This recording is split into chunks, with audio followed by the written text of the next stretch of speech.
Assalamualaikum warahmatullahi wabarakatuh. Perkenalkan, nama saya Zumratin Firdaus. Hari ini kita akan membahas mengenai kompetensi pedagogik sebagai tutor profesional.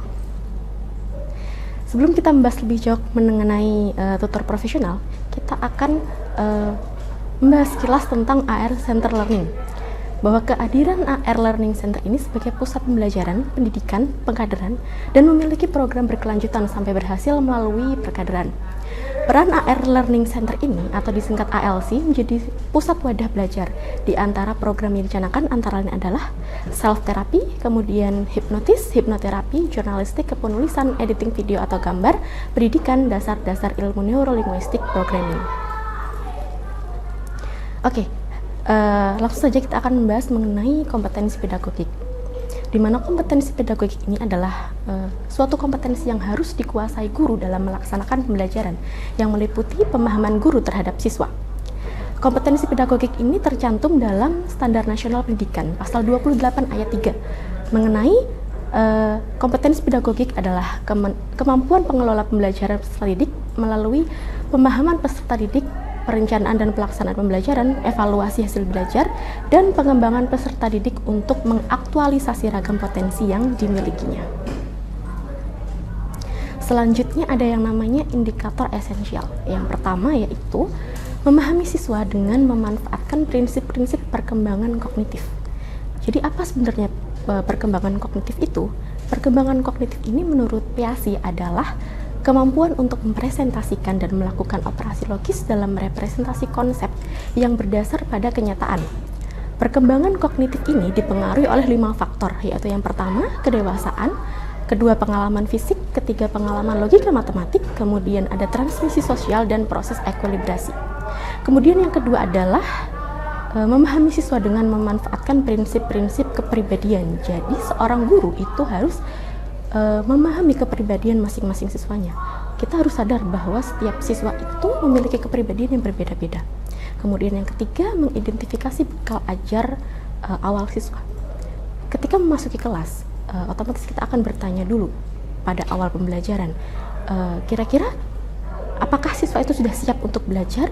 Apakah siswa itu sudah mempersiapkan untuk pembelajaran hari ini, dan apakah siswa masih mengingat pelajaran yang telah lalu? Setelah itu, yang keempat adalah memfasilitasi siswa untuk mengembangkan berbagai potensi akademik dan juga non-akademik.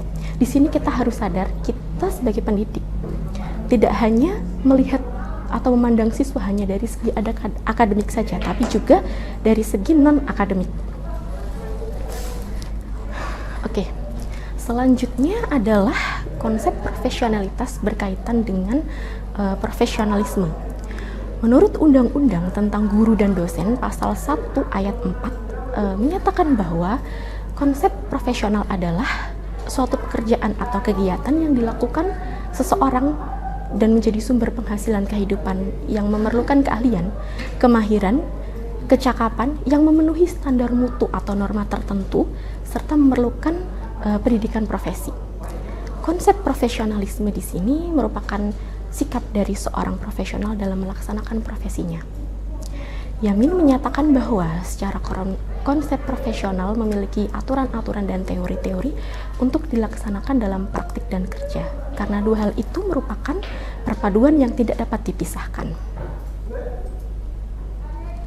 Selanjutnya, jadi dari pengertian tersebut, tentu guru memiliki tugas penting dalam terwujudnya suatu pembelajaran untuk menunjang kualitas pendidikan, di mana dalam suatu pendidikan itu perlu adanya seorang pendidik profesional untuk meningkatkan kualitas pembelajaran itu sendiri.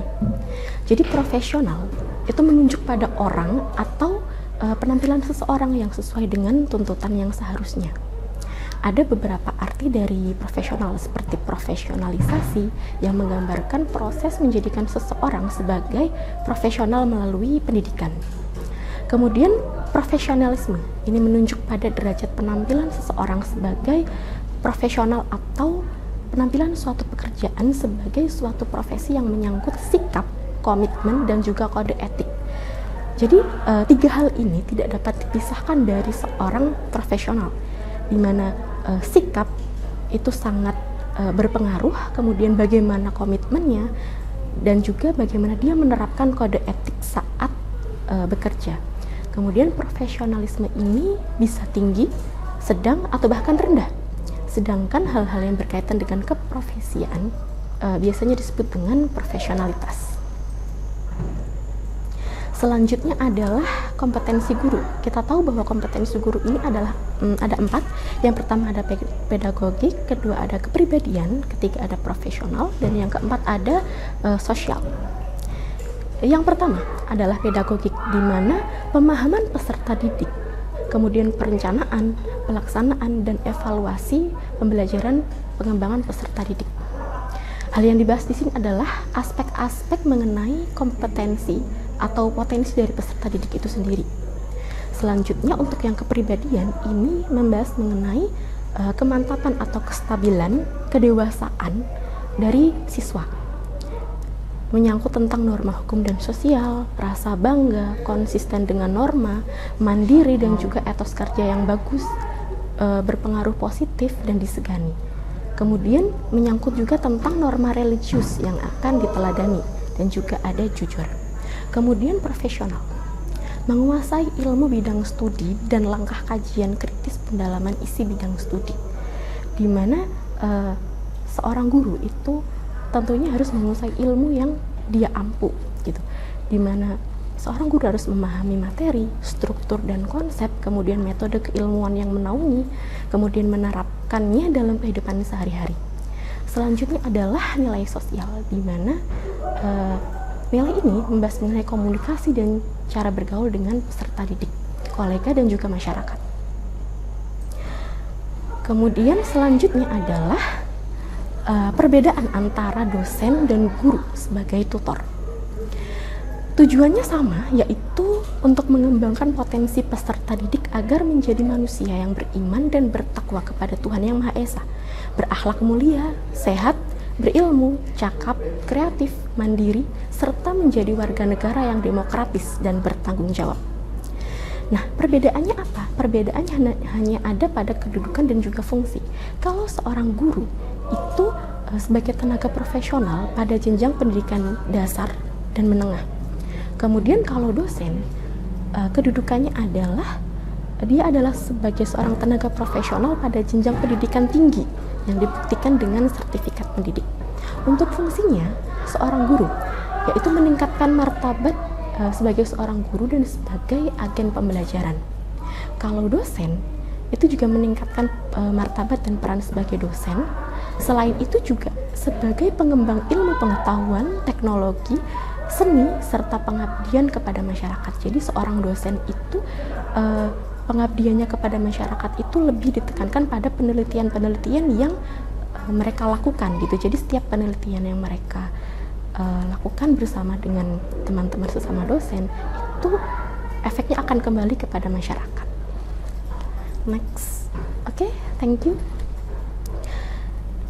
Barang siapa yang menempuh jalan untuk mencari ilmu, maka Allah akan mudahkan baginya jalan menuju syurga. Terima kasih untuk hari ini. Assalamualaikum warahmatullahi wabarakatuh.